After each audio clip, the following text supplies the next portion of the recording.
ایام تشریف میں سورہ نصر نازل ہوئی.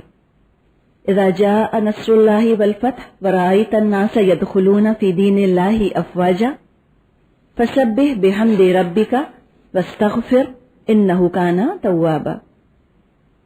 لوگ سمجھ گئے کہ اب روانگی کا وقت قریب ہے. حج کے دن آپ عرفہ تشریف لائے. وہاں آپ نے قیام کیا. سورج ڈھلنے لگا تو قصوہ کو لانے کا حکم دیا. وہ جو آپ کی اونٹنی جس پر کہ آپ ہجرت کر کے ہی آئے تھے، وفادار تھی، ابھی تک ساتھ دے رہی تھی، اس پر سوار ہو کر آپ نے خطبہ ارشاد فرمایا، جس کو کہ خطبہ حجۃ الوداع کہا جاتا ہے. رسول اللہ نے اللہ کی حمد و ثنا کرتے ہوئے خطبے کی ابتدا فرمائی. لا الہ الا اللہ وحدہ لا شریک لہ صدق وعدہ ونصر عبدہ وہزم الاحزاب وحدہ.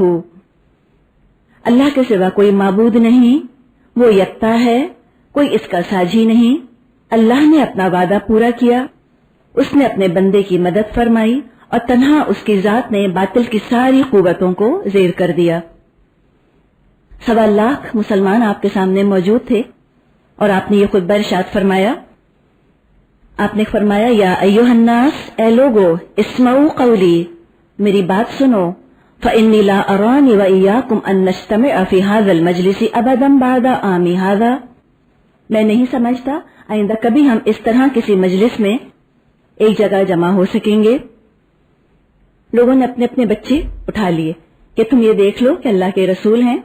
دیدار بھی کر لینا بہت بڑی بات ہوتی تھی. آج خواب میں بھی ہم کبھی کوئی اگر دیکھ لے تو ہم کتنا خوش ہوتے ہیں اس پر.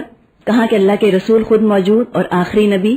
اب تو نہ کوئی پیغمبر آنا ہے اور نہ کوئی رسول. تو لوگوں نے اپنے اپنے بچوں کو گود میں اٹھا لیا کہ دیکھ لو یہ اللہ کے رسول ہیں. بڑی مبارک ہیں وہ آنکھیں واقعی جنہوں نے کہ آپ کو دیکھ بھی لیا. پھر آپ نے فرمایا، یا ایھا الناس، اے لوگو، ان اللہ یقول، بے شک اللہ تعالیٰ فرماتا ہے، یا ایھا الناس، اے لوگو، انا خلقناکم من ذکر و انثی، بے شک ہم نے بنایا ہے تم کو ایک مرد اور ایک عورت سے. وجعلناکم شعوبا وقبائل، تم کو جماعتوں اور قبیلوں میں بانٹ دیا. لتعارفوا، تاکہ تم ایک دوسرے کو پہچان لو، پہچانے جا سکو. ان اکرمکم عند اللہ اتقاکم، تم میں زیادہ عزت اور کرامت والا اللہ کی نظر میں وہی ہے جو سب سے زیادہ متقی ہو. فلیس لعربی علی عجمی فضل ولا لعجمی علی عربی ولا لاسود علی الابیض ولا لابیض علی الاسود فضل الا بالتقوی. کسی عربی کو اجمی پر کوئی فوقیت حاصل نہیں، نہ کسی اجمی کو کسی عربی پر. نہ کالا گورے سے افضل ہے اور نہ گورا کالے سے. الناس من آدم و آدم من تراب، سارے انسان آدم سے ہیں اور آدم مٹی سے بنے تھے. اب فضیلت اور برتری کے سارے دعوے، خون اور مال کے سارے مطالبے اور سارے انتقام میرے پاؤں تلے روندے جا چکے ہیں. بس بیت اللہ کی تولیت اور حاجیوں کو پانی پلانے کی خدمات باقی رہیں گی. پھر آپ نے ارشاد فرمایا، قریش کے لوگوں، ایسا نہ ہو کہ تم اللہ کے حضور اس طرح آؤ کہ تمہارے گردنوں پر تو دنیا کا بوجھ لدا ہو اور دوسرے لوگ سامان آخرت لے کر پہنچیں. اگر ایسا ہوا تو میں اللہ کے پاس تمہارے کچھ کام نہ آ سکوں گا. فلا اغنی عنکم من اللہ شیئا، اگر تم گناہ لاد کر لائے تو میں کچھ تمہاری مدد نہیں کر سکوں گا. معاشر القریش، اے قریش کے لوگوں، اللہ نے تمہاری جھوٹی نخوت کو ختم کر ڈالا. یہ الفاظ ہے نخوت الجاہلیہ، جو جاہلی جن چیزوں پر فخر کیا جاتا ہے اللہ نے ختم کر دیا. اور باپ دادا کے کارناموں پر تمہارے فخر کی اب کوئی گنجائش نہیں. تمہارے خون و مال اور عزتیں ایک دوسرے پر قطعاً حرام کر دی گئی ہمیشہ کے لیے. ان چیزوں کی اہمیت ایسی ہی ہے جیسی تمہارے اس دن کی، اس ماہ کی، خاص کر اس شہر کی. تم سب اللہ کے آگے جاؤ گے اور وہ تم سے تمہارے اعمال کے بارے میں باس پرس کرے گا. پھر آپ نے فرمایا، الا فلا ترجعوا بعدی ضلالا یضرب بعضکم رقاب بعض، دیکھو میرے بعد گمراہ مت ہو جانا، آپسی میں کشت و خون مت کرنے لگنا. اگر کسی کے پاس امانت رکھوائی جائے تو اس بات کا پابند ہے کہ امانت رکھوانے والے کو امانت پہنچا دے. یا ایھا الناس، اے لوگو، کل مسلم اخو المسلم، ہر مسلمان دوسرے مسلمان کا بھائی ہے، وَإِنَّ الْمُسْلِمِينَ إِخْوَةٌ، اور بے شک مسلمان تو بھائی بھائی ہیں، اور اللہ ہمیں اسی طرح بھائی بھائی کر دے۔ اپنے غلاموں کا خیال رکھو، ہاں غلاموں کا خیال رکھو، انہیں وہی کھلاؤ جو خود کھاتے ہو، انہیں وہی پہناؤ جیسا تم پہنتے ہو۔ دور جاہلیت کا سب کچھ میں نے اپنے پیروں سے رون دیا، زمانے جاہلیت کے خون کے سارے انتقام اب کالعدم ہیں، نل اینڈ وائڈ ہیں۔ پہلا انتقام جس کو میں نل اینڈ وائڈ کالعدم قرار دیتا ہوں میرے اپنے خاندان کا ہے۔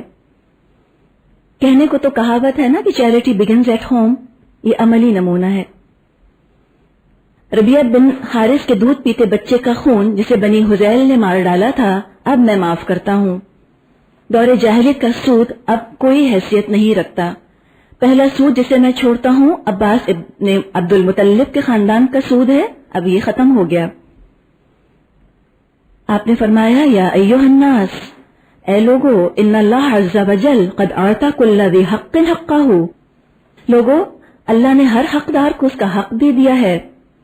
لا وصیۃ لوارث، اب کسی وارث کے حق کے لیے وصیت نہ کرے۔ بچہ اسی کی طرف منسوب کیا جائے گا جس کے بستر پر وہ پیدا ہوا، جس پر حرام کاری ثابت ہو اس کی سزا پتھر ہے، حساب کتاب اللہ کے ہاں ہوگا۔ جو کوئی اپنا نسب بدلے گا یا کوئی غلام اپنے آقا کے مقابلے میں کسی اور کو اپنا آقا ظاہر کرے گا اس پر اللہ کی لعنت ہے۔ قرض قابل ادائیگی ہے، رعایتاً لی ہوئی چیز واپس کر دینی چاہیے، تحفے کا بدلہ دینا چاہیے، اور جو کوئی کسی کا ضامن بنے وہ تاوان ادا کرے۔ کسی کے لیے جائز نہیں کہ اپنے بھائی سے کچھ لے سوائے اس کے کہ جس پر اس کا بھائی راضی ہو اور خوشی خوشی دے۔ خود پر اور ایک دوسرے پر زیادتی نہ کرو۔ عورت کے لیے جائز نہیں کہ اپنے شوہر کا مال اس کی اجازت کے بغیر کسی کو دے۔ دیکھو تمہارے اوپر تمہاری عورتوں کے کچھ حقوق ہیں، اسی طرح ان پر تمہارے حقوق واجب ہیں۔ عورتوں پر تمہارا حق یہ ہے کہ وہ اپنے پاس کسی ایسے شخص کو نہ بلائیں جسے تم پسند نہیں کرتے، اور وہ کوئی خیانت نہ کریں، کوئی کام کھلی بے حیائی کا نہ کریں۔ اگر وہ ایسا کریں تو اللہ کی جانب سے اس کی اجازت ہے کہ تم ان کو معمولی جسمانی سزا دو، اگر وہ باز آ جائیں تو انہیں اچھی طرح کھلاؤ اور پلاؤ۔ عورتوں سے اچھا سلوک کرو کیونکہ وہ تمہاری پابند ہیں، خود اپنے لیے کچھ کر نہیں سکتی، چنانچہ ان کے بارے میں اللہ کا لحاظ رکھو کہ تم نے انہیں اللہ کے نام پر حاصل کیا ہے اور اسی کے نام پر وہ تمہارے لیے حلال ہوئی ہیں۔ آپ نے فرمایا وَإِنِّي قَدْ تَرَكْتُ فِيكُمْ مَا لَن تَضِلُّوا بَعْدِي أَبَدًا، میں تمہارے درمیان ایسی چیز چھوڑے جاتا ہوں کہ تم کبھی گمراہ نہیں ہوگے اگر اس پر قائم رہے، اور وہ ہے اللہ کی کتاب۔ ہاں دیکھو دینی معاملات میں غلف مت کرنا، ایگزیجریٹ مت کرنا، ایکسٹریمز پر مت جانا، غلف سے بچنا، کیونکہ تم سے پہلے کے لوگ انہی باتوں کے سبب ہلاک کر دیے گئے۔ شیطان کو اب اس بات کی کوئی توقع نہیں رہ گئی کہ اب اس کی اس شہر میں عبادت کی جائے گی، لیکن اس کا امکان ہے کہ ایسے معاملات میں جنہیں تم کم اہمیت دیتے ہو اس کی بات مان لی جائے اور اسی پر وہ راضی ہے، اس لیے تم اس سے اپنے دین اور ایمان کی حفاظت کرنا، یعنی کہ کوئی گناہ چھوٹا سمجھ کے مت کرنا کہ ہم شرک تو کر نہیں رہے تو چلو باقی چھوٹے چھوٹے گناہ کر لیتے ہیں۔ آپ نے فرمایا لوگو اپنے رب کی عبادت کرو، 5 وقت کی نماز ادا کرو، مہینے بھر کے روزے رکھو، اپنے مالوں کی زکوٰۃ خوش دلی کے ساتھ دیتے رہو، اپنے اللہ کے گھر کا حج کرو اور اپنے اہل امر کی اطاعت کرو تو اپنے رب کی جنت میں داخل ہو جاؤ گے۔ اب مجرم خود ہی اپنے جرم کا ذمہ دار ہوگا۔ اب نہ باپ کے بدلے بیٹا پکڑا جائے گا، نہ بیٹے کا بدلہ باپ سے لیا جائے گا۔ اللہ آگاہ ہو جاؤ، فَلْيُبَلِّغِ الشَّاهِدُ الْغَائِبَ فَرُبَّ مُبَلَّغٍ أَوْعَىٰ مِنْ سَامِعٍ، لوگوں سنو جو یہاں موجود ہیں ان کو چاہیے یہ احکام اور یہ باتیں ان کو بتائیں جو یہاں نہیں ہیں، ہمیشہ کے لیے ہے نا یہ بات۔ ہو سکتا ہے کوئی غیر موجود تم سے زیادہ سمجھنے اور محفوظ کرنے والا ہو۔ وَأَنْتُمْ تُسَأَلُونَ عَنِّي فَمَاذَا أَنْتُمْ قَائِلُونَ، آپ نے سوال کیا لوگوں سے، اے لوگو تم سے میرے بارے میں اللہ کے ہاں سوال کیا جائے گا، بتاؤ تم کیا جواب دو گے؟ قالوا، لوگوں نے کہا نشہد، ہم تو شہادت دیتے ہیں، انک قد ادیت الامانۃ، آپ نے تو امانت کا حق ادا کر دیا، وبلغت الرسالۃ، اور آپ نے ہم تک پیغام پہنچا دیا، ونصحت الامۃ، اور آپ نے امت کی خیر خواہی کا حق ادا کر دیا۔ فقال رسول اللہ صلی اللہ علیہ وسلم باصبع السبابۃ یرفعها الى السماء، یہ سن کر اللہ کے رسول نے اپنی انگشت سے شہادت، یعنی کہ جو ہوتی ہے نا، یہ والی انگلی آپ نے آسمان کی طرف اٹھائی اور لوگوں کی جانب اشارہ کر کے 3 دفعہ آپ نے فرمایا اللہم اشہد، اللہ تو گواہ رہنا کہ میں نے پیغام پہنچا دیا، اللہم اشہد، اللہ تو گواہ رہنا، اللہم اشہد، اللہ تو گواہ رہنا۔ کتنا بڑا بوجھ آپ کے کندھوں پہ سے اترا ہوگا آج کے دن، جس کام کے لیے اللہ نے آپ کو بھیجا تو آپ نے بہت احسن طریقے سے، بہت خوبصورتی سے، بہت پرفیکشن کے ساتھ آپ نے وہ کام پورا کر دیا۔ اسی موقع پہ وہ آیات نازل ہوئیں کہ الیوم اکملت لکم دینکم واتممت علیکم نعمتی ورضیت لکم الاسلام دینا۔ دل سے شکر نکالتا ہے کہ الحمدللہ علی نعمت الاسلام وکفا بہا نعمہ، کل شکر اور تعریف اللہ کے لیے ہے کہ اس نے ہم کو اسلام جیسی نعمت دی، اور نعمت ہونے کو یہی بہت کافی ہے۔ دین کی دعوت، دین کا نافذ ہو جانا مکمل ہو گیا۔